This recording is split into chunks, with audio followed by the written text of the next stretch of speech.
Assalamualaikum warahmatullahi wabarakatuh. Hari ini kita akan belajar mengenai ruang vektor untuk perkuliahan aljabar linear. Di dalam perkuliahan siang hari ini, saya akan menyampaikan materi terkait ruang vektor, kemudian subruang, kemudian kombinasi linear, kemudian rentang atau span. Setelah materi saya sampaikan, nanti ada beberapa soal latihan yang dapat digunakan untuk menambah ya, untuk melatih kemampuan dan juga pemahaman dari materi yang telah saya sampaikan. Ruang vektor tidak asing ya, ruang vektor kita sering mendengar vektor, tidak asing, kita tidak asing di dalam kehidupan kita sehari-hari mengenai vektor. Di sini ruang vektor itu apa? Jadi kita misalkan memiliki sebuah ruang vektor V, di mana ruang vektor tersebut adalah sebuah himpunan yang tidak kosong, di mana didefinisikan dua operasi terhadap objek-objek di ruang vektor V tersebut. Adanya operasi penjumlahan yang kita notasikan dengan U plus V, kemudian adanya perkalian skalar di sebuah skalar K atau bilangan K yang kita notasikan dengan K dikalikan V. V tersebut disebut sebagai sebuah ruang vektor. Jadi V tadi itu adalah himpunan yang tidak kosong, disebut sebagai sebuah ruang vektor jika memenuhi 10 aksioma. Syarat yang pertama, jika terdapat U, V yang merupakan elemen dari V tersebut, ketika kita melakukan penjumlahan, kita jumlahkan U plus V, dia merupakan elemen dari V besar. Ini syarat pertama. Jadi jika ada U, V yang merupakan elemen dari V tersebut, kemudian kita jumlahkan, ternyata dia merupakan elemen dari V tersebut, maka dia disebut sebagai ruang vektor yang memenuhi aksioma pertama. Kemudian syarat yang kedua juga harus terpenuhi. Jadi tidak hanya satu syarat saja, tapi seluruh syarat ini atau 10 aksioma.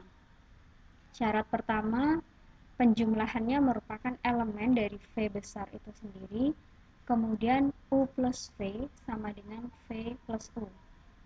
Jadi penjumlahannya ketika kita melakukan pembalikan posisi, hasilnya sama. Kemudian ketika kita melakukan penjumlahan U plus V ke U ditambahkan V plus W, hasilnya adalah U plus V plus W. Hasilnya akan sama.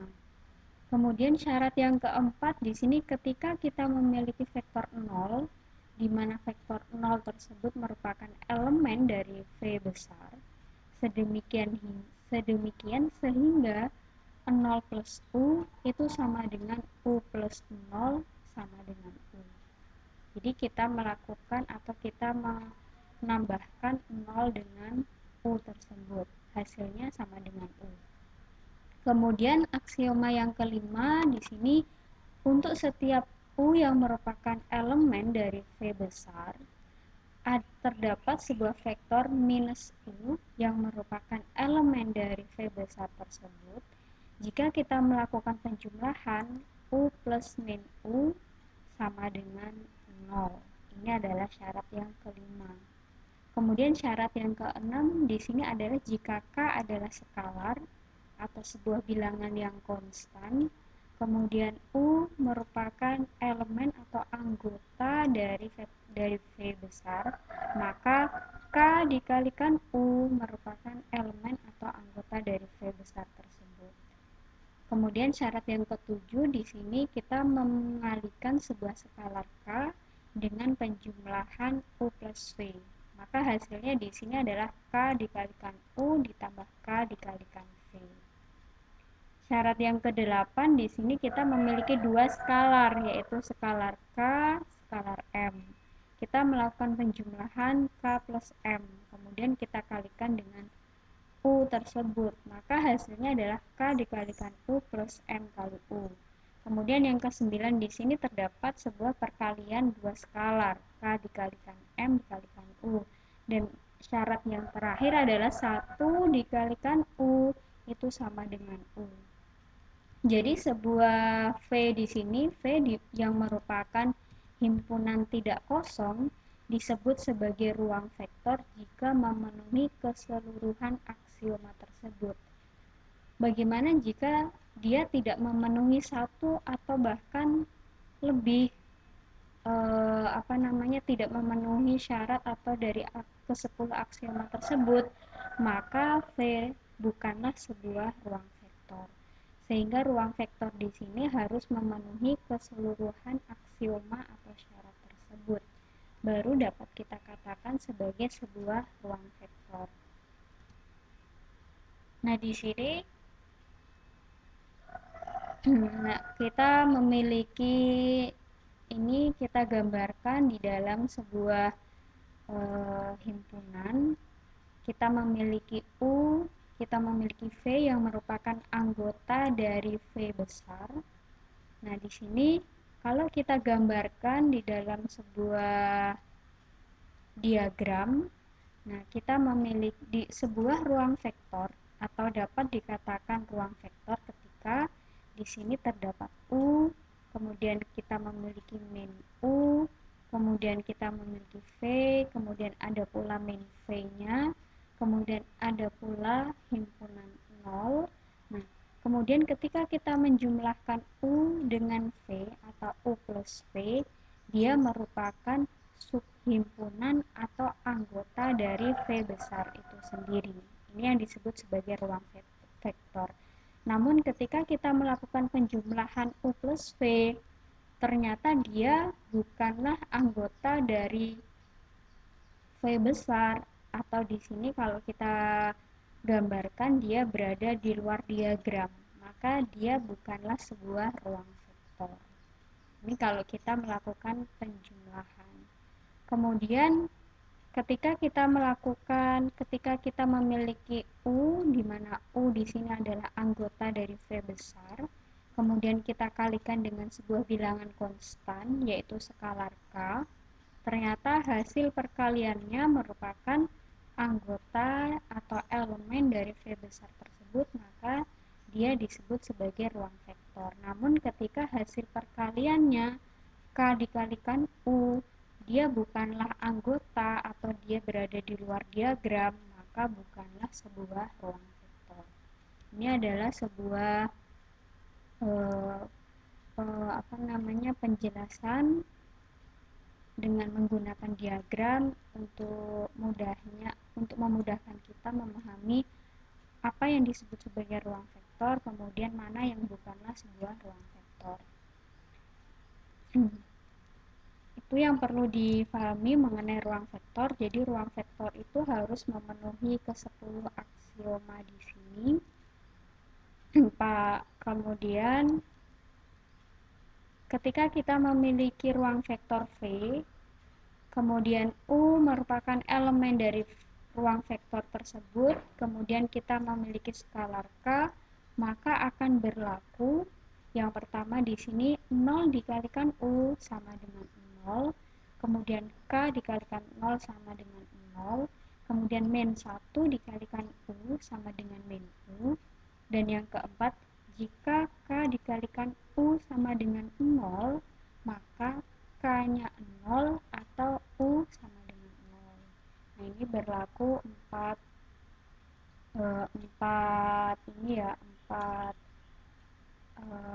aturan ketika kita memiliki ruang vektor V. Nah, di sini kita memiliki sebuah contoh. V merupakan himpunan semua triple bilangan nyata atau bilangan real. Kita notasikan dengan X, Y, dan Z, di mana memiliki operasi-operasi penjumlahan dan perkalian skalar. Ketika kita melakukan penjumlahan sebuah bilangan X, Y, Z dengan sebuah bilangan yang lain, kita notasikan dengan X aksen, Y aksen, dan Z aksen. Dengan hasil penjumlahannya adalah X plus X aksen, Y plus Y aksen, dan juga Z plus Z aksen. Kemudian perkalian skalarnya di sini kita kalikan triple bilangan tersebut dengan sebuah bilangan konstan atau dengan sebuah skalar K. Maka di sini hasil perkalian skalarnya adalah K dikalikan X, Y, Z. Yang akan kita cari atau yang ditanyakan adalah apakah V merupakan sebuah ruang vektor. Nah, di sini kita harus melakukan pengetesan ya, atau kita cari apakah triple bilangan nyata tersebut memenuhi 10 aksioma tersebut. Kita lakukan untuk yang aksioma pertama. Aksioma pertama di sini ketika U, V elemen dari V besar, maka hasil penjumlahannya merupakan elemen dari V tersebut. Ketika kita melakukan penjumlahan untuk U, V, di mana dia adalah sebuah triple, ketika kita jumlahkan, maka hasilnya juga sebuah triple juga. Maka syarat yang pertama di sini terpenuhi. Kemudian, ketika kita melakukan penjumlahan dua triple dengan menggunakan aksioma yang kedua, nah di sini kita jumlahkan X, Y, Z ditambah X aksen, Y aksen, Z aksen, kita jumlahkan masing-masing. X plus X aksen ternyata sama dengan X aksen plus X. Kemudian Y plus Y aksen juga sama dengan Y aksen plus Y. Dia bersifat komutatif atau dapat dibalik. Sehingga di sini sama dengan X aksen, Y aksen, Z aksen ditambahkan X, Y, Z. Nah, di sini kan U plus V sama dengan V plus U, maka memenuhi untuk aksioma yang kedua. Kemudian aksioma yang ketiga bersifat asosiatif. Tentu bersifat asosiatif. Kenapa? Karena dia bersifat komutatif, maka pasti dia juga akan bersifat asosiatif. Nah, ini hasil penjumlahannya.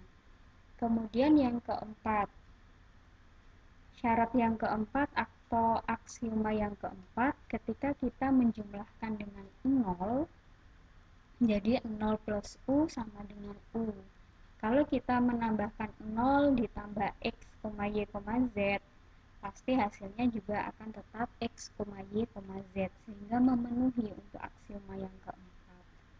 Kemudian aksioma yang kelima di sini adalah negasi. Vektor tersebut memiliki negasi. Jika U-nya adalah X, Y, Z, maka min U-nya tentu min X, min Y, min Z. Ketika kita melakukan penjumlahan X min X, hasilnya adalah 0. Y min Y, hasilnya 0, dan begitu pula untuk Z min Z, sehingga dia memenuhi untuk aksioma yang kelima. Kemudian untuk aksioma yang keenam, jika K adalah sebuah skalar dan U merupakan elemen dari vektor V, maka K dikalikan U juga merupakan elemen dari V besar tersebut. Sehingga di sini K dikalikan U hasilnya pun akan sebuah triple. Kemudian untuk aksioma yang ketujuh, nah di sini aksioma yang ketujuh ternyata dia juga memenuhi. Kita lanjutkan ke aksioma yang kedelapan. Aksioma yang kedelapan di sini syaratnya adalah ketika kita melakukan penjumlahan dua skalar, yaitu skalar K dan juga M, syaratnya adalah K plus M dikalikan U sama dengan K dikalikan U ditambah M dikalikan U. Nah, sekarang kita kalikan atau kita tuliskan U-nya dengan X, Y, Z. Sehingga kita dapatkan K plus M dikalikan X, Y, Z. Kemudian kita kalikan skalarnya. Ternyata kita dapatkan hasilnya adalah K dikalikan X, Y, Z ditambahkan M dikalikan X, Y, Z, di mana hasilnya adalah K plus M dikalikan X, Y plus Y, 2Y, Z plus Z yaitu 2Z. Ternyata hasilnya di sini tidak memenuhi atau berbeda dengan K dikalikan U ditambah M dikalikan U.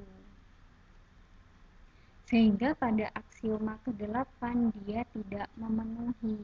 Sehingga ketika ada satu syarat atau satu aksioma saja yang tidak terpenuhi, maka V bukanlah sebuah ruang vektor. Sehingga untuk contoh yang ini, dia bukanlah sebuah ruang vektor karena terdapat satu syarat di mana dia tidak memenuhi atau tidak terpenuhi. Nah, ini adalah syarat aksioma ke-9 dan juga aksioma ke-10 memenuhi, tapi dia gagal pada aksioma ke-8.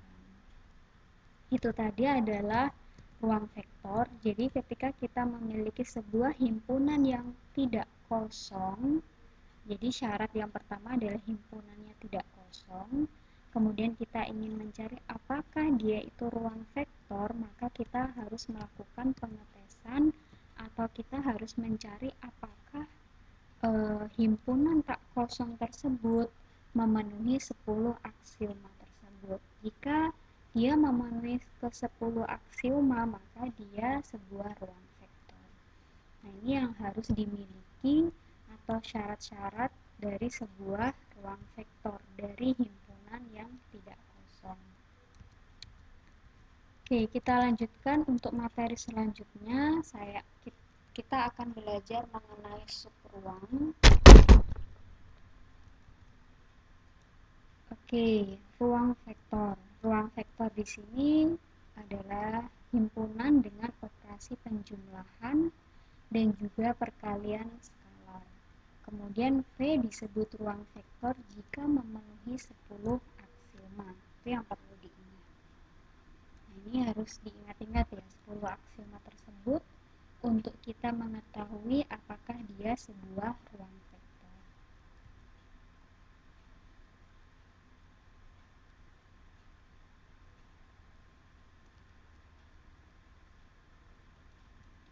Kemudian apa itu subruang? Subruang itu misalkan kita memiliki sebuah himpunan W disebut subset dari V. Jadi W disebut subruang atau subruang dari V jika dan hanya jika W adalah ruang vektor di bawah operasi penjumlahan dan perkalian skalar yang didefinisikan di V. Artinya, jika U, V merupakan elemen dari W, maka U plus V elemen dari W tersebut.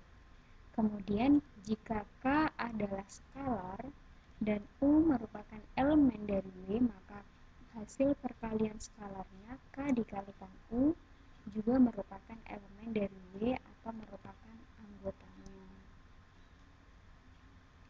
Jadi di sini subruang ketika W disebut subruang dari V jika dan hanya jika W tersebut merupakan ruang vektor di bawah operasi penjumlahan dan juga perkalian skalar yang didefinisikan di V tersebut. Contoh subspace atau subruang. Nah, di sini kita memiliki sebuah ruang vektor V. Ini adalah ruang vektor V. Kemudian W disebut subspace dari vektor V. Kita ambil U dan V. U, V elemen dari W atau anggota dari W. Kemudian ketika kita melakukan penjumlahan atau operasi penjumlahan U plus V, dia merupakan elemen dari W. Nah, dia masih berada di dalam himpunan W. Kemudian terdapat sebuah negasi U, negasi V yang merupakan elemen dari W, kemudian hasil penjumlahannya juga merupakan elemen dari W. Nah, ini disebut sebagai sebuah subruang atau subspace. Kemudian yang mana yang disebut sebagai bukan subspace? Ketika W tersebut merupakan elemen dari V, kemudian U, V elemen dari W. Ketika kita melakukan penjumlahan U plus V, kemudian ketika kita juga melakukan penjumlahan untuk negasinya, ternyata salah satu, yaitu misal min U di sini bukanlah sebuah elemen dari W, atau salah satu negasinya dia berada di luar himpunan W, walaupun dia masih berada di atau merupakan elemen dari V, tapi ternyata min U-nya dia berada di luar dari W. Kemudian 0 juga merupakan dia bukan elemen atau bukan anggota dari W.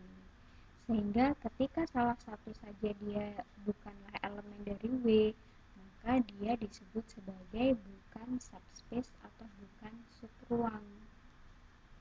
Sehingga di sini kita dapat mengetahui apakah dia subruang atau dia bukan subruang. Jadi ketika kita ingin mengetahui apakah dia subruang atau bukan, yang pertama, W tersebut merupakan anggota atau elemen dari ruang vektor V.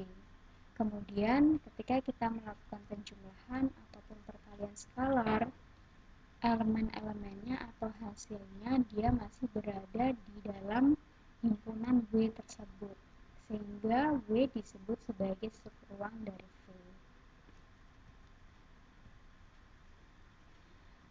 Nah, di sini saya memberikan beberapa pembuktian mengenai apakah W merupakan subruang dari V.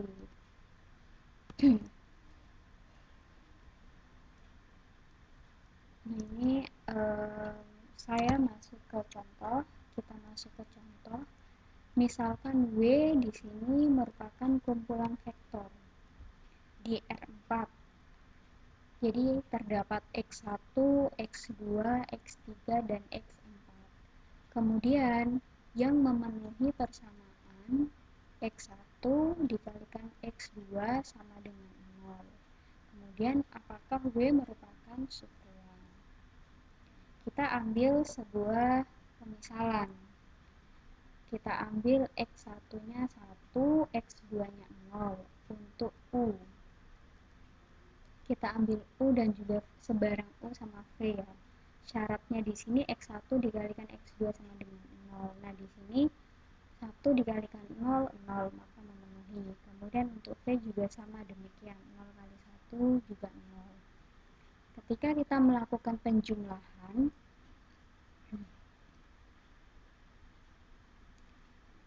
U plus V, nah di sini ketika kita jumlahkan U plus V, maka 1 ditambah 0, 1, kemudian 0 ditambah 1 juga 1, kemudian X3 plus Y3, X4 plus Y4. Yang ditanyakan apakah merupakan subruang. Yang perlu kita garis bawahi di sini, subruang tersebut dia operasinya atau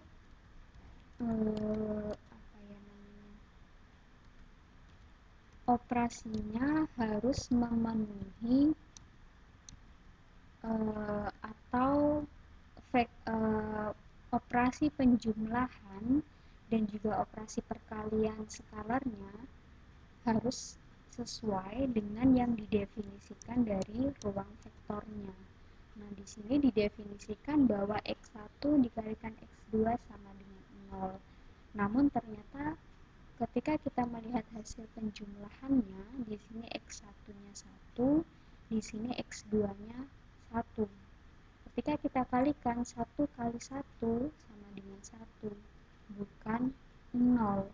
Sehingga di sini kita dapat menyimpulkan bahwa dia bukanlah sebuah subruang. Sebab hasil perkalian komponen pertama dan komponen kedua berbeda atau bukanlah 0. Sehingga dia bukanlah sebuah subruang. Jadi operasinya harus memenuhi. Kemudian ini adalah subruang untuk SPL atau sistem persamaan linier. Jadi di sini himpunan dari semua vektor yang merupakan jawaban dari sistem persamaan homogen merupakan subruang di Rn. Dengan ordennya adalah M dikalikan N. Contoh, kita memiliki sebuah SPL yang homogen, yaitu X1 plus X3X2 min 5X3 plus 7X4 sama dengan 0. Disebut homogen ketika hasil penjumlahannya sama dengan 0. Ini disebut sebagai homogen. Kemudian kita ingin mencari apakah dia subruang. Maka di sini kita tuliskan SPL tersebut di dalam sebuah matriks, yaitu 1, 0, min 3, min 2, dan seterusnya. Ketika kita tuliskan dalam sebuah matriks, kita dapatkan matriks eselonnya, atau kita reduksi matriksnya, kita lakukan OBE, sehingga kita dapatkan matriks eselonnya atau matriks yang paling sederhananya di sini adalah sebagai berikut. Kemudian kita dapatkan di sini 1, 0, 0, 0, 1, 0, dan seterusnya. Oh ya, sebelum saya melanjutkan, tolong di rumah dicatat materi yang saya sampaikan. Jadi ketika kalian mendengarkan materi atau video pembelajaran ini, tolong disiapkan buku catatan dan juga alat tulisnya. Kemudian materi-materinya bisa dicatat. Kemudian untuk pembahasan soal bisa dicatat juga, dan juga untuk digunakan latihan secara mandiri. Oke, sudah siap semua alat tulisnya? Sudah ya? Saya lanjutkan. Nah, di sini misal kita harus mencari solusi dari X1, X2, X3, dan juga X4-nya. Maka di sini karena pada baris ketiga dia 0 semua, kemudian pada baris kedua di sini ada 0, 1, min 4, 3. Kita misalkan X3-nya adalah S, kemudian X4-nya sama dengan T, sehingga kita dapatkan untuk baris kedua berarti di sini X2 sama dengan X2 sama dengan 4 kali S dikurangi 3T, atau awalnya dia bentuknya di sini adalah X2 min 4X3 plus 3X4, sehingga kita dapatkan hasilnya demikian. Kemudian untuk baris pertama di sini berarti X1 min 3X3 min 2X4. Kita tuliskan sebagai bentuk dengan parametrik, maka X1 sama dengan 3S plus 2T. Sehingga jawaban atau solusi dari X1, X2, X3, dan X4 adalah 3S plus 2T, kemudian 4S min 3T, kemudian X3-nya S, X4-nya adalah T. Atau dapat kita tuliskan sama dengan S dikalikan 3410 ditambahkan T dikalikan 2 min 301. Sehingga kita dapatkan X sama dengan S dikalikan U ditambah T dikalikan V. Jadi 3410 kita misalkan U, V-nya di sini kita misalkan, atau 2 min 301 kita misalkan dengan V. Nah, ternyata X di sini merupakan hasil kombinasi linier dari S dikalikan U ditambah T dikalikan V. Sehingga di sini dapat kita simpulkan bahwa SPL tersebut merupakan subruang. Oke, ini merupakan subruang. Jadi dia harus hasil penjumlahannya ketika W adalah subruang atau subset dari V, kemudian maka hasil penjumlahannya juga harus merupakan elemen dari W tersebut, kemudian hasil perkalian skalarsnya juga harus merupakan anggota atau elemen dari W tersebut, sehingga dia baru dapat dikatakan sebagai sebuah subruang dari V. Itu tadi adalah ruang vektor yang harus memenuhi 10 aksioma, kemudian subruang atau ruang bagian, kemudian kita akan membahas mengenai kombinasi linier dan rentang. Apa itu kombinasi linier? Ketika kita memiliki sebuah vektor W, disebut sebagai kombinasi linier dari V1, V2 hingga Vn jika W sama dengan K1 dikalikan V1 ditambah K2 dikalikan V2 hingga ditambahkan Kn dikalikan Vn, di mana masing-masing K1, K2 hingga Kn adalah sebuah skalar. Nah, di sini ada beberapa analisis atau pembuktian dari sebuah kombinasi linier yang dijelaskan pada teorema-teorema tersebut. Ini nanti dapat dibaca sebagai bahan bacaan di rumah. Kemudian saya akan langsung melanjutkan untuk contoh mengenai kombinasi linier. Contohnya di sini kita memiliki sebuah vektor 7, 7, 9, 11. Kemudian apakah dia sebagai sebuah kombinasi linier dari 2031, kemudian 4132 dan juga 13-1,3. Nah, di sini kita harus mampu mencari S1, S2 dan juga S3 yang memenuhi A sama dengan S1 kali U1. U1 ini adalah U1. Kemudian S2 kali U2. Nah, ini ada salah penulisan. Ini adalah U2. Kemudian ditambah S3 kali U3. Ini adalah U3. Di dalam dalam bentuk matriks dapat dinyatakan sebagai berikut. Maka kita dapat menuliskan S1 dikalikan 2031, kemudian ditambah S2 dikalikan 4132, ditambahkan S3 dikalikan 13-1,3. Hasilnya harus sama dengan 77911. Untuk notasi S1, S2, S3, kita dapat memilih sebarang notasi. Kita bisa menggunakan A, B, C, atau mungkin X1, X2, ataupun X3. Dimana nanti ketika kita kalikan dengan skalar S1, S2, dan S3, hasilnya dia disebut sebagai kombinasi linier ketika hasilnya adalah 7, 7, 9, 11.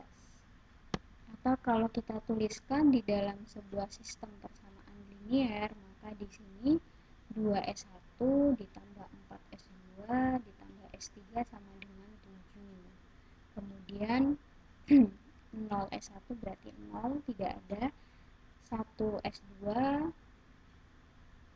ditambah 3S3 sama dengan 7. Nah, ini ada salah tulis ya, ini seharusnya 1. Kemudian 3S1 ditambah 3S2 dikurangi S3 sama dengan 9. Dan untuk baris keempat, S1 ditambah 2S2 ditambah 3S3 sama dengan 11. Kita harus jika dia kombinasi linear, maka S1, S2, dan juga S3 konsisten untuk semua persamaan tersebut.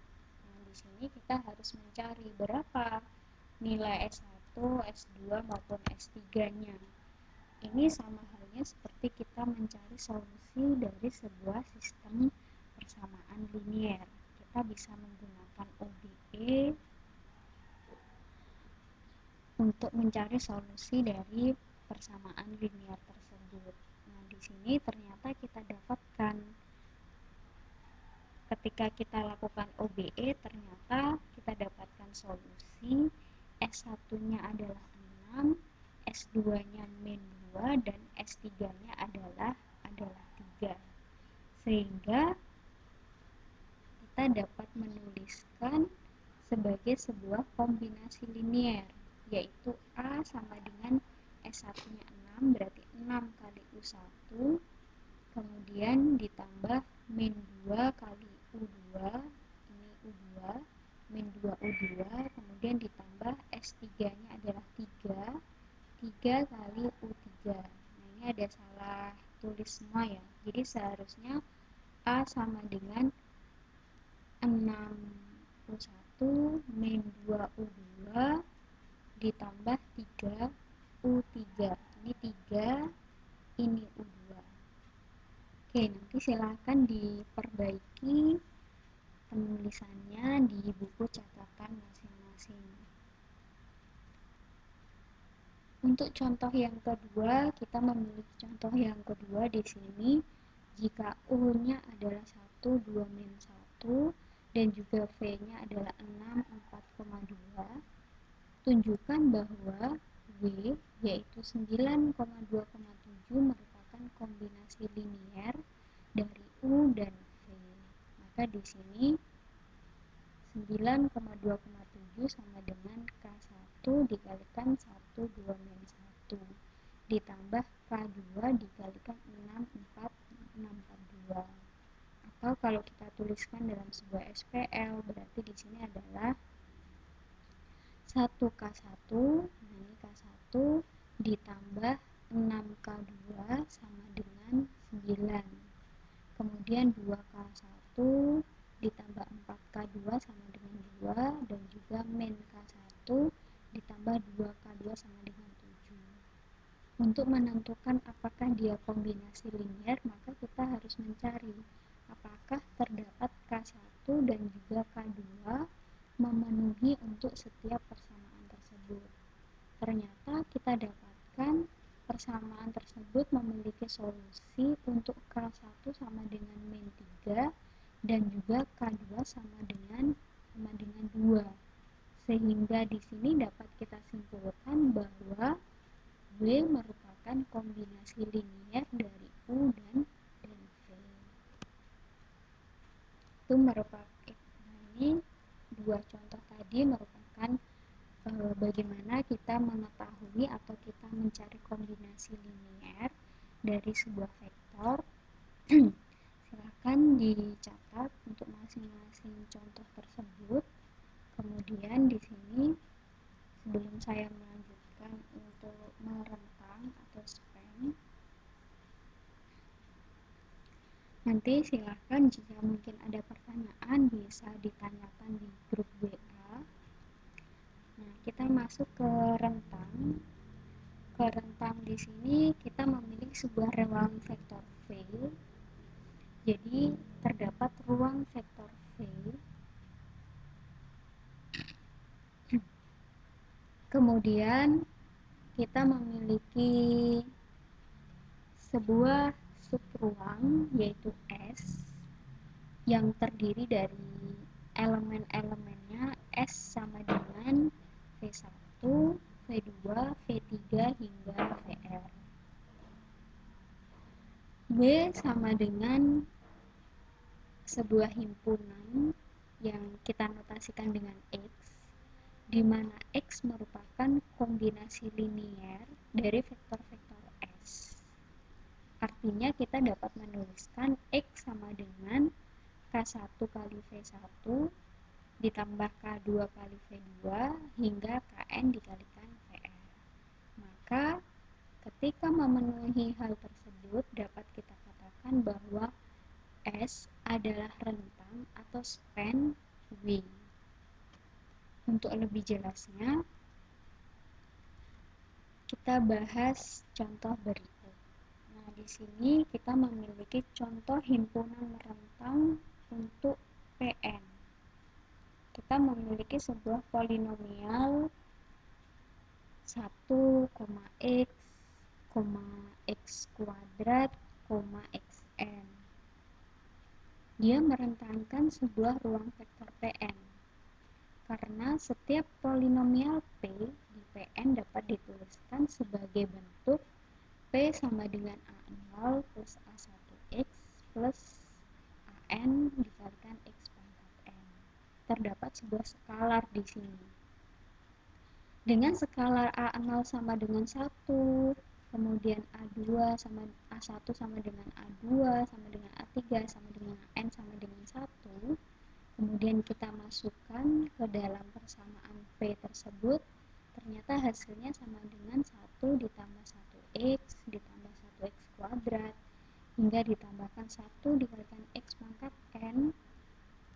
Nah, ini merupakan sebuah bentuk kombinasi linier dari polinomial 1, x, x kuadrat hingga xn, sehingga dapat dituliskan sebagai bentuk Pn merupakan span atau merupakan rentang dari 1, x, x kuadrat, x pangkat n.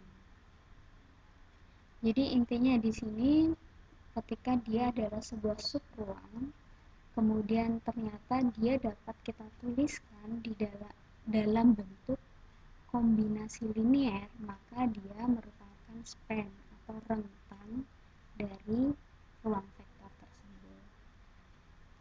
Kita berikan untuk contoh yang kedua. Contoh yang kedua, kalau contoh yang pertama di sini dia merentangkan atau span, contoh yang kedua di sini dia tidak merentangkan.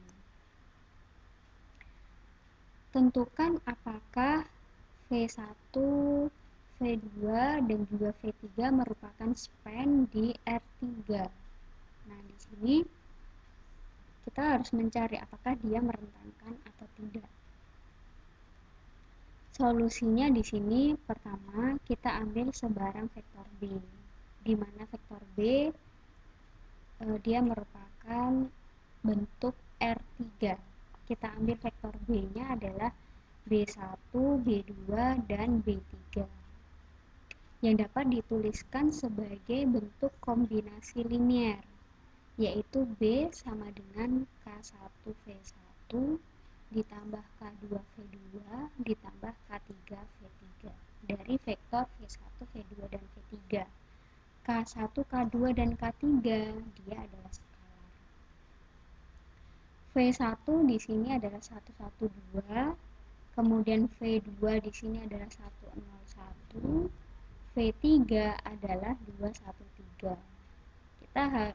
Ketika nanti terdapat nilai K1, K2, dan K3 yang konsisten untuk bentuk tersebut, maka dia merupakan sebuah kombinasi linier. Oke, kita masukkan masing-masing U1, U2, dan juga U3 ke dalam bentuk kombinasi linier tersebut. Kemudian kita kalikan, berarti hasilnya di sini adalah K1 dikalikan 112, berarti kan di sini 1K1, 1K1, 2K1. Jadi masing-masing elemennya kita kalikan dengan K1, K2, maupun K3. Kemudian sehingga nanti kita dapatkan rumuskan hasilnya berarti di sini adalah B1, B2, B3 sama dengan K1 ditambah K2 ditambah 2K3. Ini untuk baris yang pertama. Baris yang kedua untuk B2 berarti di sini adalah K1 ditambah K2 tambah K2 ditambah 3K3. Oke, di sini ada salah penulisan ya. Ini seharusnya K1. Ini seharusnya K1. Oke, kita perbaiki sebentar.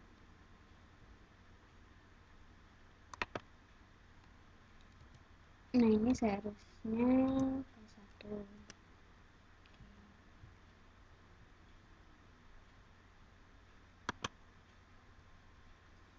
Ini sudah. Kemudian untuk baris ketiga adalah 2K1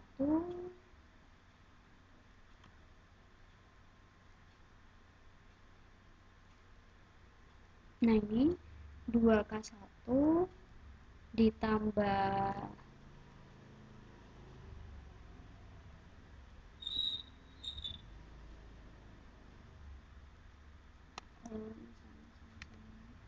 K2 ya.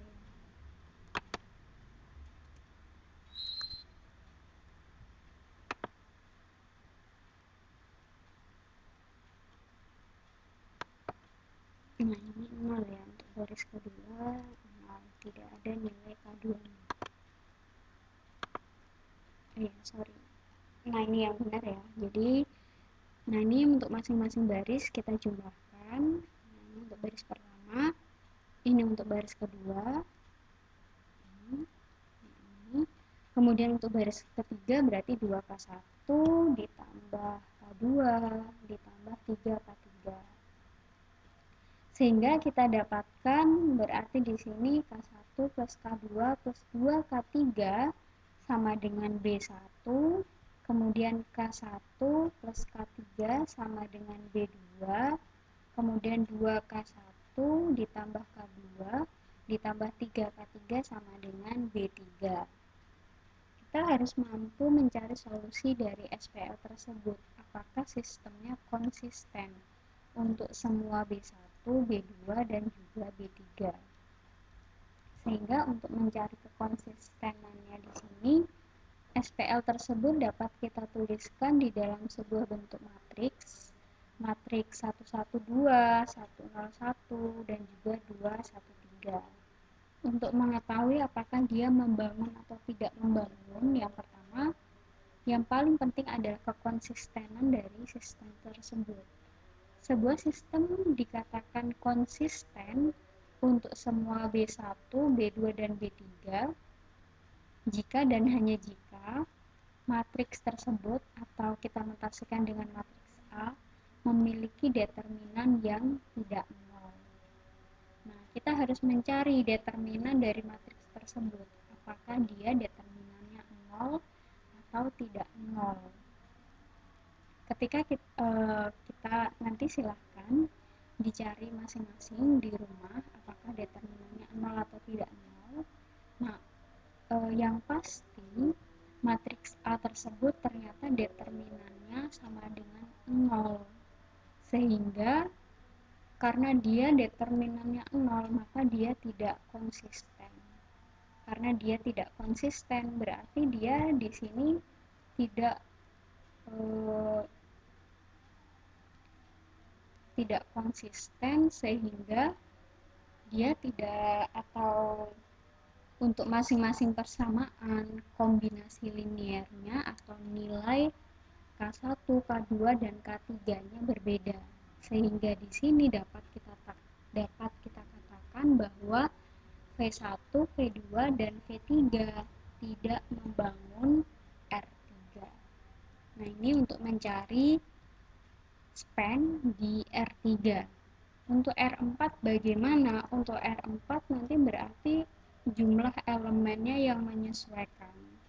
Kalau R3 berarti di sini ada 1, 2, 3. Kalau R4 berarti nanti ada 4. Nah, ini jadi dia harus konsisten. Ketika tidak konsisten, maka dia tidak membangun. atau paling mudahnya kita cari determinannya. Ketika determinannya 0, maka dia tidak konsisten sehingga dia tidak membangun. Di sini ada beberapa contoh, silahkan nanti dicari di rumah masing-masing.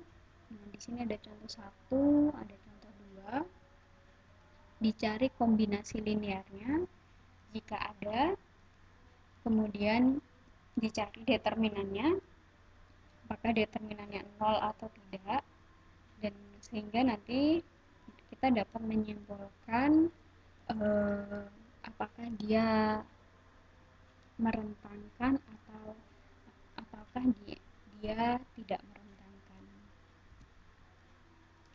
Baik, cukup materi yang perlu saya sampaikan untuk siang hari ini. Silahkan dipelajari materi atau video yang saya berikan. Kemudian untuk kehadiran di dalam mengikuti perkuliahan, nanti saya lihat berdasarkan pengumpulan tugas di classroom, dan juga silahkan komen di kolom komentar mengenai materi yang saya berikan, dan juga kita diskusi di grup WA untuk materi hari ini. Terima kasih atas perhatiannya, semoga bermanfaat materi yang saya sampaikan. Jika mungkin ada kekurangannya, saya mohon maaf.